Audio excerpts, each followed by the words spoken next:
Hello दोस्तों, मैं doctor Bhavin गुहा, general एवं पाइल्स सर्जन। आज हम जानेंगे कब्जियत और पाइल्स के विषय में। दोस्तों, कब्जियत और पाइल्स समाज में काफी लोग उनसे पीड़ित हैं, लेकिन गलत इन्फॉर्मेशन, गलत माहिती और सही ट्रीटमेंट ना मिलने पर काफी लोग हैरान होते हैं। दोस्तों, आज मैं बताना चाहूंगा पाइल्स के लक्षणों के बारे में, पाइल्स की ट्रीटमेंट के बारे में और पाइल्स को कैसे ना होने से बचाया जाए। दोस्तों, पाइल्स के 4 स्टेज है। फर्स्ट स्टेज में पेशेंट को मल मार्ग से खून निकलता है या मल मार्ग में खुजली आती है। सेकंड स्टेज में जब मल करने जाते हैं तो मल मार्ग से थोड़ा कुछ बाहर आता है, लेकिन थर्ड स्टेज में वो जो थोड़ा बाहर आता है वो उसका अमाउंट बढ़ जाता है, कुछ ज्यादा मसा जैसा कुछ बाहर आता है। फोर्थ स्टेज में वो जो बाहर आता है वो अंदर नहीं चला जाता, बाहर का बाहर ही रहता है। तो ये हुए 4 स्टेज पाइल्स के। पाइल्स की ट्रीटमेंट के पहले मैं आपको बताना चाहूंगा उसके लक्षणों के बारे में। लक्षणों में पेशेंट को खून निकला मल मार्ग से, कब्ज होना, मल मार्ग में खुजली होना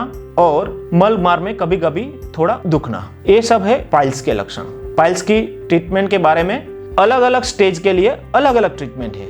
अगर पेशेंट को फर्स्ट स्टेज में है और ज्यादा तकलीफ नहीं है तो मेडिसिन से अच्छा हो जाता है। सेकंड स्टेज में पेशेंट को थोड़ा कुछ मल मार्ग से बाहर आता है मसा और तकलीफ ज्यादा है तो सर्जरी उसका परफेक्ट इलाज है। थर्ड और फोर्थ स्टेज में ही सर्जरी ही इलाज है। दोस्तों, फर्स्ट और सेकंड स्टेज में मेडिसिन से ठीक हो सकता है, लेकिन थर्ड और फोर्थ स्टेज में सर्जरी ही उनका इलाज है। दोस्तों, पाइल्स के लिए काफी कुछ सर्जरी अवेलेबल है, जैसे रूटीन चीरा वाली सर्जरी और लेसर सर्जरी और स्टेपलर यानी कि गन की सर्जरी। जो स्टेपलर एक गन इंस्ट्रूमेंट आता है उससे सर्जरी। जो चीरा वाली सर्जरी है बहुत पुरानी पद्धति है, अच्छी पद्धति है, लेकिन उसमें पेन ज्यादा रहता है। जो स्टेपलर गन की सर्जरी है वो भी स्टेज 3 स्टेज 2 के लिए बहुत परफेक्ट सर्जरी है, उसमें पेन कम होता है। दोस्तों, जो एकदम एडवांस और रिसेंट अभी आधुनिक सर्जरी है वो है लेसर सर्जरी, जिसमें पेशेंट को एकदम कम दुखावा और 4 घंटे में छुट्टी हो जाती है। सेकंड स्टेज या फिर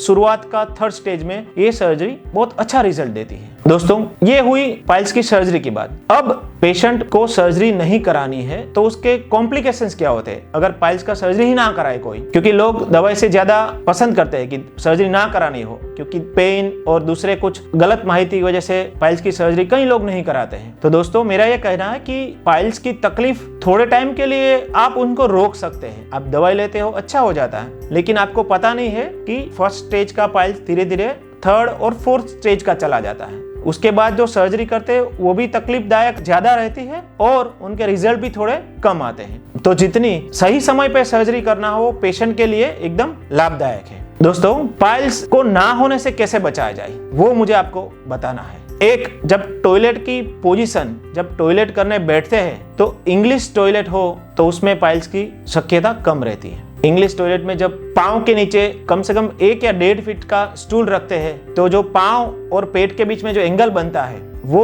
कब्जियत के लिए भी अच्छा है और पाइल्स कम होने के लिए भी अच्छा है। दूसरा, फूड हैबिट्स माने कि खान पीने की आदतें। तीखा तेल वाला खाओ, मैदा खाओ, आलू खाओ, ये सब जो कब्ज करती है चीजें वो लंबे टाइम तक खाओ तो कब्ज ज्यादा होता है और उसकी वजह से पाइल्स होता है। बाहर का फूड खाओ, फास्ट फूड खाओ, वो सब इसके लिए जिम्मेदार है। तीसरा कारण है लाइफस्टाइल। आज पूरी भागदौड़ वाली जिंदगी में एक्सरसाइज करने के लिए, कसरत करने के लिए, व्यायाम करने के लिए किसी के पास वक्त नहीं है, तो वो अपने अगर करते हैं तो उनसे डाइजेशन अच्छा होता है, कब्जियत दूर होता है और आप रोग मुक्त रह सकते हैं। दोस्तों, थोड़ी शुरुआती तकलीफ है पाइल्स की तो तुरंत अपने सर्जन का सलाह लें और उनका प्रॉपर गाइडेंस लेके ट्रीटमेंट कराएं। आप पाइल्स से भी बच सकते हैं और बड़ी सर्जरी से भी बच सकते हैं। सही समय पर सही जानकारी और सही ट्रीटमेंट आवश्यक है। दोस्तों, नमस्कार।